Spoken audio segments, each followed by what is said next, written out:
Ya, bismillah. Assalamualaikum warahmatullahi wabarakatuh. Waalaikumsalam. Alhamdulillah dan katsiran thayyiban mubarakan fi kama yuhibbu rabbuna wa yarda. Asyhadu la ilaha illallah wa la syarika lah. Wa asyhadu anna Muhammadan abduhu wa rasuluh. Allahumma shalli ala Muhammad wa ala ali Muhammad. Alhamdulillahilladzi bi ni'matihi tatimmu shalihat. Kita masuk pertemuan kedua. Kita baru satu kali ya. Itu tanggal 11 Februari. Udah lama banget ya. Berbulan lalu.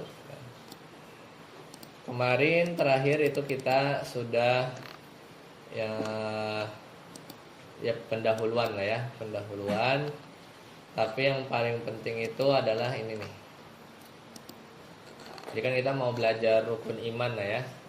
Belajar rukun iman.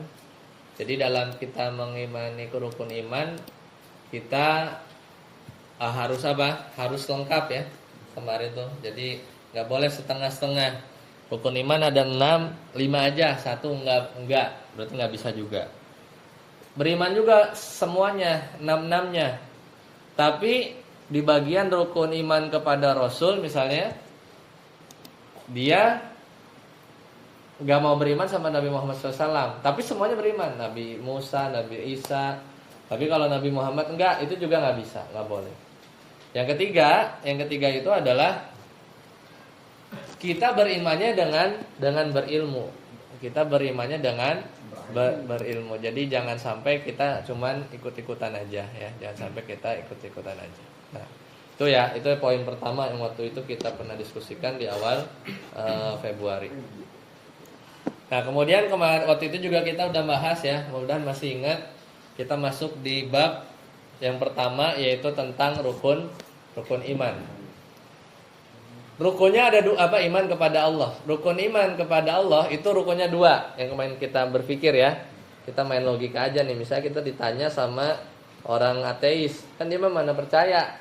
Ini dalilnya di Al-Qur'an. Lah kan saya nggak percaya Allah Tuhan aja nggak percaya, apalagi suruh percaya Al-Qur'an, mana mau dia? Ya nggak? Ntar ketemu misalnya, tapi jangan sampai ya ketemu orang kayak gitu. Tapi kalau ketemu ya, kalau dia diskusi, siapa tahu kita diskusi, kita debat ya. Kita menang, dia percaya Allah lagi, dia percaya Tuhan. Itu kan kita membawa hidayah ya. Makanya kita juga harus kuat dulu akidah kita, kuat dulu keimanan kita.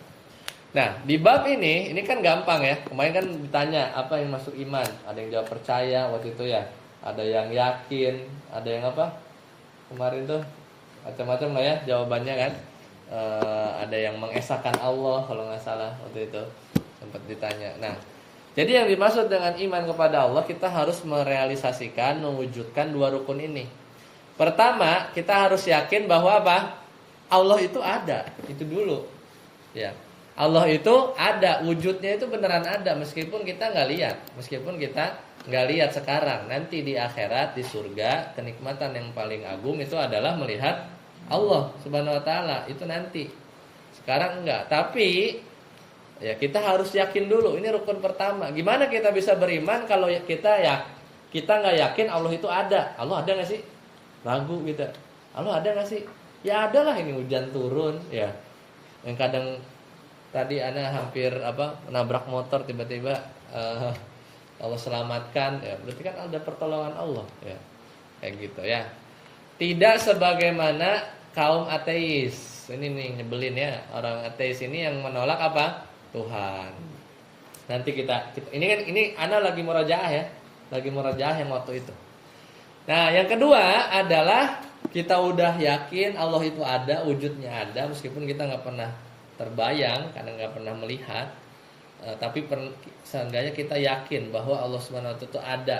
Buktinya banyak, nanti kita mau bukti banyak buktinya ya. Kalau cuman bukti banyak, Allah itu ada tuh banyak ya. Nah, yang kedua, rukunnya adalah mentauhidkan apa? Mentauhidkan Allah Subhanahu wa taala. Jadi udah percaya Allah Tuhan itu ada dan yang berhak disembah dari sebanyak model Tuhan. Ada yang nyembah patung, sapi, curut ya. Ada yang nyembah curut ya. Ada yang nyembah kotoran, ada yang nyembah matahari. Masih mending matahari ya. lebih keren dikit ini sapi gitu kan. Ada yang nyembah tikus ya. Ada yang nyembah tikus, patung. Makin nggak masuk akal dah pokoknya ya. Fitrahnya rusak.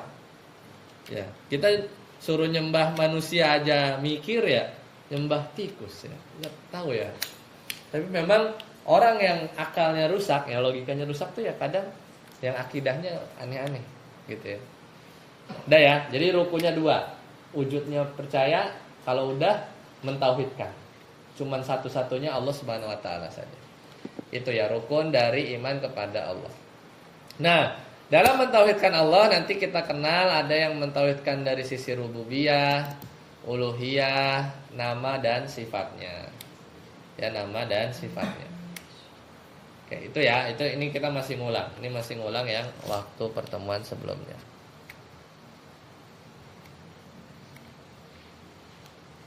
Baik.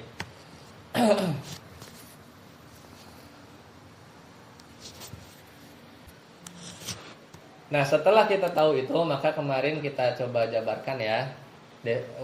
Tauhid itu apa sih? Tauhid itu wahada. Wahada itu artinya apa? Mengesahkan Allah Subhanahu wa taala. Ya, jadi kenapa kita harus bertauhid? Karena waktu itu Nabi SAW pernah berwasiat kepada Mu'adz bin Jabal. Ya, kata beliau kepada Nabi ya, waktu itu, innaka gitu kan. Innaka sata'ti qauman ahlal kitab fa idza ji'tahum fad'uhum ila an hasyhadu alla ilaha illallah. Jadi kamu akan datang ke satu kaum yang dia merupakan ahli kitab di Yaman. Maka pas nanti tiba diminta apa? Untuk dakwah pertama itu adalah tauhid kepada Allah Subhanahu wa taala. Jadi kalau kita insyaallah sudah percaya ya bahwasanya Allah Subhanahu wa taala ini yang harus ditauhidkan. Harus diesakan, ya harus diesakan. Nah, kita mungkin akan diskusi. Nah, di sini ya. Tadi tauhid kan dibagi untuk memudahkan ya. Tauhid ini dibagi untuk memudahkan. Aslinya tauhid ya satu aja. Tapi karena dulu di zaman Nabi SAW yang penyimpangan itu banyak, supaya mudah menjelaskannya maka dibagi ya beberapa jenis ya, supaya kita nanti bisa lebih mudah ketika membantah atau menjelaskan. Nah, yang pertama ini, pernah dengar tauhid rububiyah? Pernah dengar tauhid rububiyah? Tauhid rububiyah ini adalah kita mengesahkan Allah, ya, kita mengesahkan Allah di dalam apa? Perbuatan-perbuatan Allah Subhanahu wa taala. Perbuatan Allah itu apa sih? Banyak. Nih, perbuatan Allah tuh mencipta, memberi rezeki, ya enggak? Mematikan, menghidupkan, mengatur alam semesta, bikin gerhana bulan terjadi, gerhana matahari terjadi, mengabulkan doa. Ini semua adalah perbuatan Allah. Siapa yang berhak? Ya cuma Allah. Itu namanya apa? Tauhid rububiyah. Kita mengesahkan bahwasanya ini satu, yang mencipta, yang memiliki, yang mengatur. Intinya tiga itu. Yang mencipta, yang punya, yang ngatur. Itu namanya rububiyah. Paham? Itu rububiyah. Perbuatan Allah. Perbuatan Allah itu yang mencipta, nih, mencipta, al-khalq, al-milk, malik yaumiddin, dan yang mengatur. At-tadbir. At-tadbir itu yang ngatur. Hujan turun sekarang jam segini, itu Allah yang ngatur. Allah Subhanahu wa taala yang mengatur. Paham ya? Dah, itu aja simpelnya. Kemudian kita lihat. Kita cari yang menarik ya. Ada nggak penyimpangan di tauhid rububiyah? Banyak ya. Nih. Tauhid rububiyah itu banyak. Ya. Dan kita mesti ya meyakini dan memang sudah fitrah.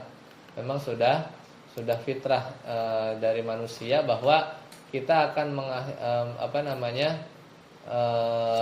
yakin ya bahwasanya yang mencipta itu adalah Allah Subhanahu wa taala. Nah, kita lihat ya. Nah, ini kan dalilnya nih. Kalau ditanya dalilnya apa dari Al-Qur'an ya banyak. Tapi nanti kita mau diskusi yang dalil yang lebih kita berpikir ya. Kalau dalil Al-Quran banyak. Az-Zumar, Allahu khaliqu kulli syai' wa huwa ala kulli syai'in qadir. Apa? Khaliq ya, mencipta. Dalil. Udah itu mah sama orang Islam tinggal buka Al-Quran langsung. Allah mencipta, Az-Zumar 62. Ya. Kemudian Allah memiliki maliki yaumiddin. Ya, itu kita udah hafal. Kalau dalil Al-Quran banyak. Nah, kepemilikan apa? Tabarakalladzi biyadihil mulku wa huwa ala kulli syai'in qadir. Surat apa? Al-Mulk. Nah, itu udah pada pintar ya. Sekarang dalil yang apa satu lagi tadi? Mencipta, memiliki, mengatur. Mengatur dalam Al-Quran apa? Mengatur. Nah, ini tadbir. Tadbir, mengatur ya. Dalilnya apa? Inna fi khalqis samawati wal ardi wa ikhtilafil laili wan nahari la ayatil liulil albab. Surat apa? Al-Imran ya. Al-Imran ya. Udah, itu aja dalilnya.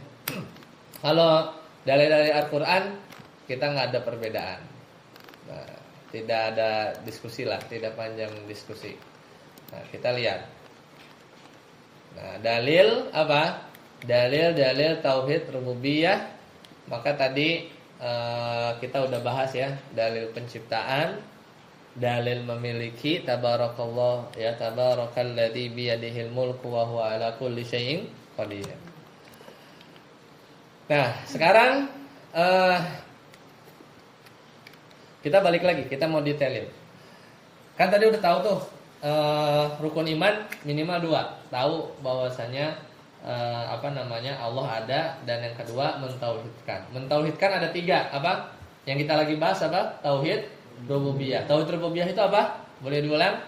Tauhid yang kita mengesahkan Allah dalam perbuatan Allah. Apa perbuatan Allah? Al-khalqu ya, al-khalqu tadi di surat Az-Zumar. Yang kedua apa? Memiliki, tabarakalladzi biyadihil mulku wa huwa ala kulli syai'in qadir. Satu lagi apa? Mengatur, tadbir. Ya, tadbir. Itu rububiyah. Maka kita coba bagi jadi 2 model. Ada dalil-dalil yang menunjukkan bahwasanya Allah Subhanahu wa taala itu beneran mencipta, ya. Ada dalil-dalil bahwa menunjukkan Allah itu memang maha satu dalam mencipta. Nanti kita lihat ya. Nah, di sini kita bisa gunakan dalil fitrah, dalil akal. Ya, dalil fitrah, dalil akal. Ya, kita coba cari ya. Nah, dalil fitrah. Ini kita udah bersinggung di sebelumnya. Fitrah itu ada, itu juga berdasarkan dalil bahwasanya kita dilahirkan di muka bumi ini dalam kondisi apa? Dalam keadaan fitrah, yaitu Islam. Nah, ini. Ma min mauludin illa yuladu alal fitrah. Tidak ada yang lahir melainkan manusia itu lahir dalam keadaan fitrah. Fitrah itu makin dikuatkan ya, makin besar, makin dikuatkan, makin meyakinkan bahwasanya Tuhan itu cuman satu ya, Tuhan itu cuman satu. Nah, di antara bukti bahwa dalil fitrah itu ada, ini waktu itu kita pernah lihat ya.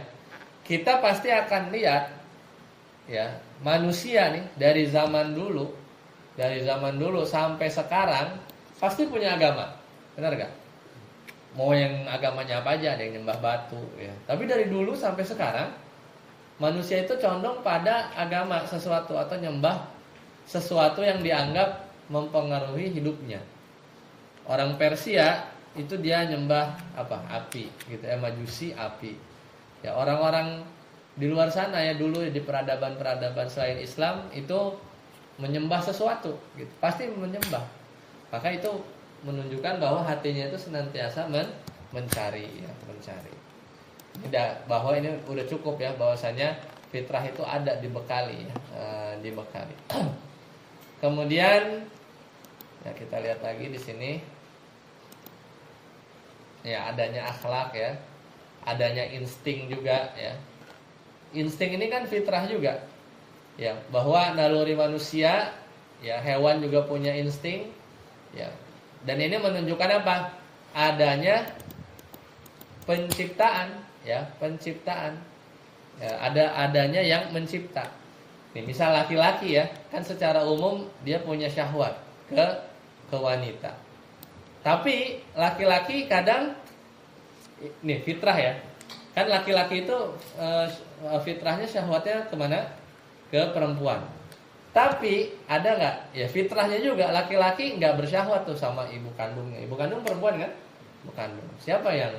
Ya kecuali dia error ya. Tapi sebagaimana kepada wanita lain maka ibu atau adik perempuan ya maka nggak tertarik. Itu dari mana tuh lahirnya? Kita yang ngatur apa kita yang nggak pengen? Kan udah dari sononya. Kalau masih sehat ya fitrah kita itu menunjukkan apa? Ada yang mencipta, ya ada yang mencipta. Ya. Nah ini menunjukkan bahwa pencipta itu ada. Ya, dalil fitrah. Nah sekarang yang seru nih, dalil akal, dalil akliyah. Nah dalil akliyah. Allah juga udah sebutkan nih beberapa. Kita diminta apa? Untuk mengamati ya penciptaan yang ada. Nah, dalil akal, nah ini sesuatu yang bisa dilihat manusia oleh manusia nih kita bisa melihat hujan, ya, kita bisa melihat apapun. Ya, itu namanya apa? Makhluk. Makhluk itu kan sesuatu yang baru kan? Dia kadang hidup, kemudian nanti habis itu dia hilang. Kayak misalnya hewan dan yang lain. Atau kadang juga ada yang nggak bisa kita lihat. Apa? Langit, bintang bisa kayak kita lihat. Harus pakai teleskop kan, bulan, ya. Tapi makhluk-makhluk yang tadi itu semuanya intinya apa? Dari tidak ada menjadi ada. Semuanya sama. Mau kita lihat bintang, matahari, ya kita semuanya dulunya nggak ada, jadi ada, ya. Dan ini nggak mungkin nggak ada sendiri, nggak mungkin. Kita aja bingung kan tiba-tiba kalau di meja makan tahu-tahu ada makanan kan pasti tanya dari mana gitu, siapa yang masak itu kan, logika harus begitu. Tiba-tiba ada duit misalnya di saku, dari mana gitu ya, ada yang ngasih, ada yang masukin, pasti mikir karena nggak mungkin otak kita tuh nerima sesuatu yang nggak ada jadi ada dengan sendirinya, nggak mungkin. Pasti ada yang mengadakan, yaitu Allah Subhanahu wa Ta'ala ya dalam konteks ini. Jadi nggak mungkin ya kalau benda-benda ini ada terus nggak ada yang mencipta, itu aneh. Itu serba kebetulan, kamu kebetulan dan teratur. Ya. Nah kemudian kita lihat lagi. Nah di sini juga ada dalil kesempurnaan. Kalau seandainya nggak ada yang cipta, nggak mungkin itu penciptaan kita ini benar-benar sempurna nih ya. Tiba-tiba kuku tuh kenapa nggak di sini gitu kan? Atau dagu kok nggak di sini, atau kuping kok nggak di mata di sini kan, kayak ayam tuh bisa kita kiri kanan kan? Tapi kan enggak. Laqad khalaqnal insana fi ahsani taqwim. Kemudian siapa yang bikin sempurna? Apa sempurna dengan sendirinya? Nggak mungkin. Ya otak kita nggak akan masuk ya, pasti. Orang nih bikin ini aja nih yang keren begini nih ya kan, ini kan headset bluetooth nih ya kan. Bisa nggak kita bilang ini tiba-tiba muncul di pabrik? Kan nggak mungkin, pasti ada orang yang sekolah teknik elektro dulu ya kan, orang yang mendesain modelnya gini kan, ada yang casanya di bawah gitu kan ya. Apalagi manusia itu pasti ada yang ciptain. Tapi kenapa ya tetap ada aja orang ateis ya, tetap aja ada orang ateis. Nah, itu jadi ada survei kan, ateis itu apa? Orang yang nggak percaya agama kan, orang yang nggak percaya agama. Tapi ketika dia disurvei ya ketika dia disurvei, kalau seandainya Allah Subhanahu Wa Taala menampakkan diri muncul di depan muka dia, kamu bakal percaya nggak? Bakal percaya nggak? Maka orang-orang itu menjawab nggak percaya. 85% tuh pada nggak percaya. Jadi sebenarnya dia tuh bukan nggak percaya sama Allah. Orang ditanya nih, seandainya kalau Allah Subhanahu Wa Taala menampakkan diri nih depan dia, kamu bakal beriman nggak? Enggak. Ya, paling dia jawab apa? Itu hanyalah ilusi. Cuma ilusi aja, itu hayalan. Ada aja alasannya. Ya. Berarti dia sebenarnya ya dia menuhankan apa? Hawa nafsunya sendiri gitu. Ya. Orang-orang ateis itu sebenarnya dia punya Tuhan. Apa Tuhannya? Dirinya sendiri. Ya, hawa nafsunya dia sendiri. Seperti itu ya.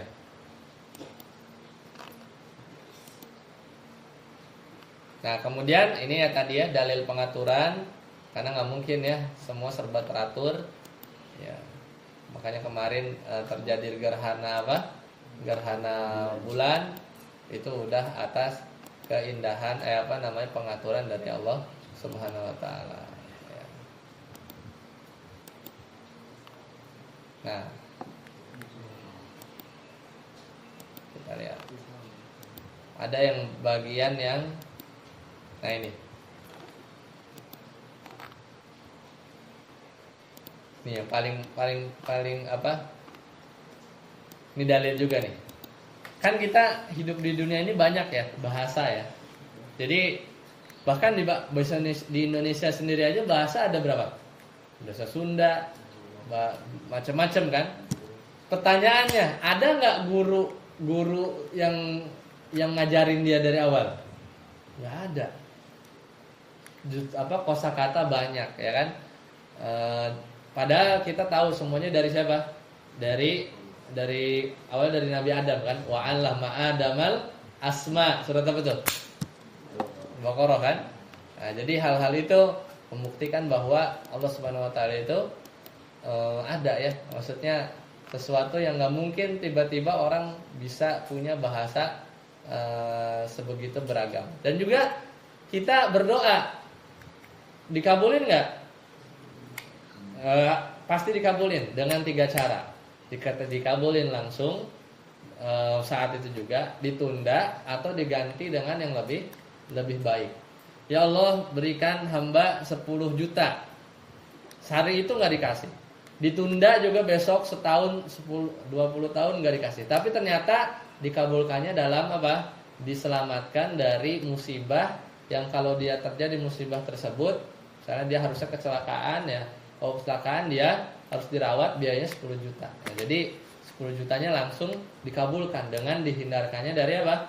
Mara bahaya. Jadi mending kita apa? Ya mending kita sering-sering berdoa ya, sering-sering berdoa karena nggak pernah rugi ya, nggak pernah rugi seperti itu. Nah ini yang menarik nih, dalil akal. Ya, jadi kan kita udah percaya nih Tuhan ada ya. Sekarang bagaimana membuktikan bahwa Tuhan itu cuma satu?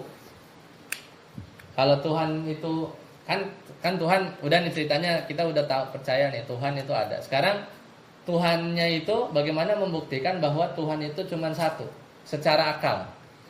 Nah, kita bisa bayangkan kalau Tuhan itu ada lebih dari satu. Kalau Tuhan, bayangin Tuhan ada lebih dari satu. Mau berapa bayanginnya? 2, 3 boleh, 4 boleh. Bayangin Tuhan itu ada banyak. Minimal 2 lah, biar bayanginnya gampang. Kalau Tuhan itu lebih dari satu, minimal 2, musanna. Pertama, maka kemungkinannya ada 3. Pertama, apa? Tuhan tersebut sama-sama saling menguasai. Iya nggak? Ini ada Tuhan A, Tuhan baik, Tuhan jelek. Maka kemungkinan pertama apa? Yang Tuhan ini kan namanya Tuhan kan harus apa? Wa huwa ala kulli syai'in qadir. Dia harus menguasai kan segala sesuatu. Berarti Tuhan ini menguasai dia menguasai ini. Mungkin nggak secara akal? Mungkin nggak? Karena apa? Tuhan A menguasai B, Tuhan B menguasai A. Mungkin nggak? Nggak mungkin. Itu namanya kontradiktif, nggak masuk akal. Maka kemungkinan ini coret. Ya, kemungkinan pertama coret. Bayangin lagi. Yang kedua, kemungkinan kedua kalau ada dua Tuhan apa? Kedua-duanya sama-sama tidak apa? Menguasai. Oh, jadi Tuhan A berarti Tuhannya Indonesia sebelah barat gitu kan. Tuhan B ini mengatur apa? Indonesia sebelah timur. Berarti apa dong? Yang nggak pantas jadi Tuhan. Namanya Tuhan itu apa? Harus menguasai semuanya, ya nggak? Itu namanya apa? Tuhan jadi-jadian ya. Seandainya ada. Berarti kemungkinan kedua ini nggak mungkin kan? Jadi setengah-setengah, nggak mungkin. Kemungkinan terakhir apa? Salah satu dari Tuhan menguasai Tuhan yang lain. Ya salah satu dari Tuhan, ya entah yang mana lah dia ribut lah. Ya Tuhan A, Tuhan B berantem. Yang menang itu Tuhan ya. Yang menang itu Tuhan. Karena yang berhak menjadi Tuhan itu apa? Yang bisa menguasai. Ya, jadi nggak mungkin tuh. Berarti dua itu nggak mungkin. Mesti ada yang kalah salah satunya. Ya, dalam konsep Islam nggak ada ya. Dalam konsep Islam tidak ada. Adanya Allah Subhanahu Wa Taala saja ya. Jadi akal kita juga bisa bayangin itu. Ya, kita sebenarnya lagi bahas apa sih? Kan sebagian agama Tuhannya berapa? 3 kan? Ada Tuhan apa? Bapak, Tuhan Ibu, ya, Tuhan Anak. Mungkin nggak 3? Ya itulah, coba aja bayangin. Hari ini ribut. Yang ujung-ujungnya yang menang 1. Ya Allah Subhanahu Wa Taala aja. Jadi sebenarnya Tuhan itu berapa? 1. Gitu ya, karena nggak mungkin. Ya, karena tidak mungkin. Nah itu apa namanya cara membayangkannya ya, biar ada gambaran secara akal. Seperti itu. Oke.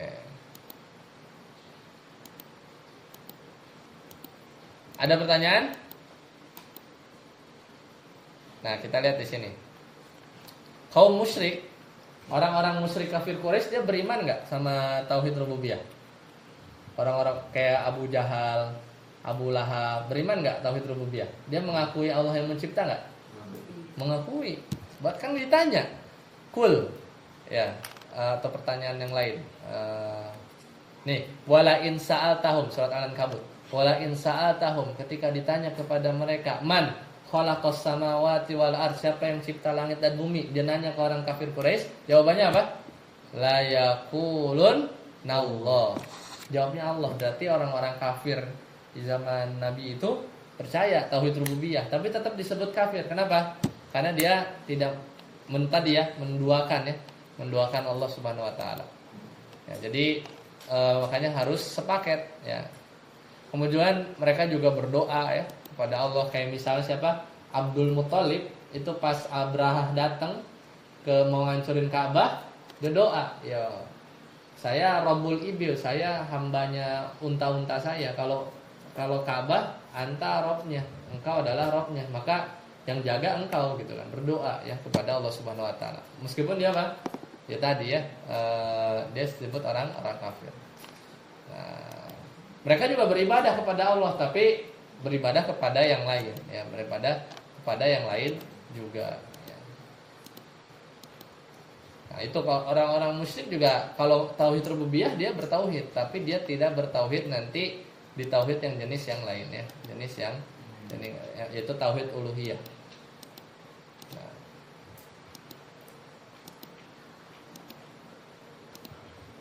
kita lihat ada yang menarik ya setelah ini.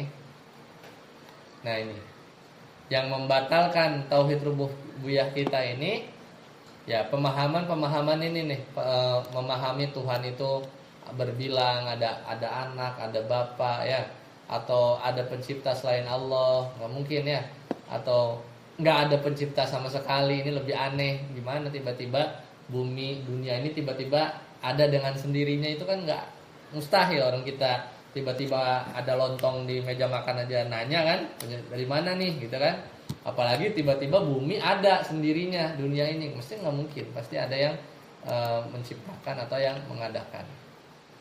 Nah, penyimpangan di tauhid rububiyah juga banyak ya. Misal ya, ada orang yang menyatakan apa? Berbilangnya pencipta ya, seperti di agama yang sebelah nih ya, Trinitas. Nih, Jadi tahu nggak ada agama namanya apa? Sunawiyah. Meyakini bahwa apa? Cahaya sama kegelapan ini Tuhannya ya. Ada orang Majusi, yaitu meyakini apa? Ada dua kekuatan, ada dua Tuhan. Ada Tuhan api, ada gelap, ada Tuhan apa? Cahaya. Kayak gitu ya. Ada yang Trinitas. Trinitas itu ada banyak. Ada di Hindu. Hindu itu Tuhannya 3. Brahmana, Wisnu, sama apa? Siwa. Ada 3 kan? Kalau kata Tuhan satu, hujan, yang ini nggak hujan, jadi hujan nggak? Jadi ribut dulu ya. Ada Nasrani, ada Tuhan Bapa, Anak, Tuhan Roh Kudus ya. Bingung lah ya kalau Tuhan satu, antum mau nyembah yang mana ya? Antum mau nyembah yang mana? Itu penyimpangan di tauhid rububiyah. Ya, kemudian nah ada yang menyatakan juga apa? Ya, alam itu azali. Jadi alam itu bareng sama Allah Subhanahu wa taala ya. Padahal yang lebih dulu itu ada Allah baru alam. Atau ini keyakinan wahdatul wujud, ini juga banyak nih. Jadi meyakini bahwa Tuhan itu apa? Menyatu pada dirinya sendiri. Gimana tuh? Ada, tapi mudah-mudahan antum nggak pernah ini ya. Jangan sampai terjerumus kepada pemahaman ini. Jadi pemahaman ini tuh bilang bahwa Allah itu menyatu pada dirinya. Jadi lama-lama aku adalah Allah gitu ya. Gimana ya? Ada banyak kayaknya seperti ini ya. Kan lebih ini kayak mirip Firaun ya. Firaun apa di surah itu ana rabbukumul a'la ya. Aku adalah Rabb. Itu udah sedahsyat-dahsyatnya apa? Penyimpangan ya, penyimpangan. Seperti itu.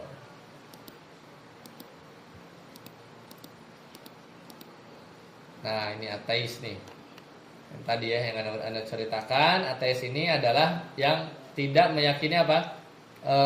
Tuhan ya. Dan dia tuh banyak. Dia tuh baru ada di tahun berapa? 1694. Dia tuh baru sebenarnya ya, baru. Jadi macam-macam lah apa namanya jenisnya juga banyak ya. Ada ateis enggak cuma satu jenis aja. Ateis itu ada banyak juga. Kemudian nah ini ya. Nah, syubhat-syubhatnya, ini syubhat-syubhatnya yang kalau kita syubhat-syubhatnya datangnya dari setan. Karena Nabi SAW udah sering bilang ya bahwa apa namanya? Nanti setan itu menggiring kita supaya nanya apa? Kamu diciptakan siapa? Kemudian sampai ada pertanyaan, siapa yang ciptain? Allah. Ya. Siapa yang menciptakan? Allah. Atau kalau misalnya itu ditanya gini, Allah maha berkuasa enggak? Ya. Allah maha berkuasa, Allah maha mampu. Allah mampu enggak menciptakan Tuhan yang lain? Jawabannya gimana? Gimana San? Allah maha ini enggak? Apa? Maha menciptakan, maha mampu atas segala sesuatu kan? Innallaha ala kulli syai'in qadir. Kalau kayak begitu, saya ditanya sama orang Thais. Berarti Allah bisa nggak ciptain Tuhan yang kedua? Bisa nggak jawabnya? Bisa nggak? Kalau nanya gitu, ini pertanyaan orang Thais nih. Saya antum dijebak ya, dijebak kayak gitu. Bisa nggak? Khalid bisa nggak? Bisa nggak Allah menciptakan tandingannya? Bisa nggak? Serba salah kan jawabnya? Kalau jawab bisa, nanti ada tandingannya. Kalau jawab nggak bisa, katanya Allah, innallaha ala kulli syai'in qadir, pusing dah. Ya benar nggak? Benar nggak? Maka jawabnya gimana? Jawabnya pertanyaan yang salah. Kenapa? Karena tandingan Allah itu bukan sesuatu. Ya, karena Allah itu nggak ada tandingannya. Kan apa? Innallaha ala kulli syai'. Sesungguhnya Allah Maha mampu atas segala sesuatu. Syai' itu apa? Syai'un itu artinya apa? Sesuatu. Sedangkan tandingan Allah itu la syai', bukan syai'. Itu bukan sesuatu, mustahil. Enggak ada tandingan Allah itu enggak ada. Allah Maha kuat. Maka ya udah pertanyaan itu nggak ada, karena nggak mungkin ya Allah Subhanahu Wa Taala menciptakan yang mustahil itu, nggak ada.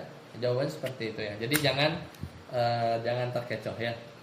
Sama juga kadang suka ditanya begini, kenapa sih Allah ciptain neraka, bukannya Allah Subhanahu Wa Taala itu Ar-Rahman Ar-Rahim ya, Ar-Rahman Ar-Rahim yang Maha Pengasih lagi Maha Penyayang, tapi kok ada orang-orang yang dibakar di neraka ya? Jawabannya gimana kalau kayak gitu? Gimana San? Jawabannya San?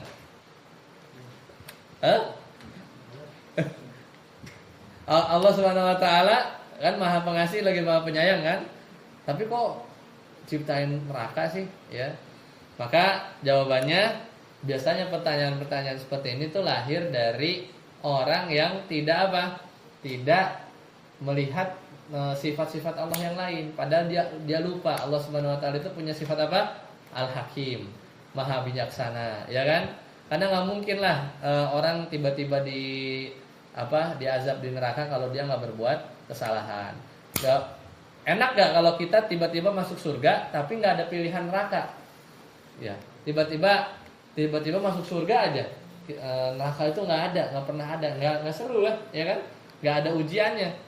Antum juara 1 dari 1 peserta, bangga nggak tuh? Yang enggak kan? Kalau antum juara 1 dari 1000 peserta, baru ada saingannya ya. Antum masuk surga dan tahu neraka itu nggak ada, opsinya cuma 1, masuk surga. Bangga nggak masuk surga? Ya enggak lah, nggak ada ujiannya, ya nggak ada ujiannya, ya gimana? Ya kan? Sedangkan di dunia ini adalah tempat ujian, ya tempat ujian. Nah, ya kemudian coba ya ada yang menarik lagi tidak ya? Itu ya. Jadi syubhat-syubhat ateis ini, nah ini di antara syubhatnya ini. Tapi kita udah jawab tadi, ya. Insyaallah nanti kita lanjutkan ya di pertemuan akan datang untuk apa? Tauhid uluhiyah ya, tauhid uluhiyah. Sampai sini ada pertanyaan? Ada pertanyaan tentang tauhid rububiyah? Nanti kita lanjutkan ya tentang tauhid uluhiyah ya. Kalau tidak ada kita cukupkan. Subhanakallahumma bihamdika asyhadu an la ilaha illa anta astaghfiruka wa atubu ilaik. Assalamualaikum warahmatullahi wabarakatuh.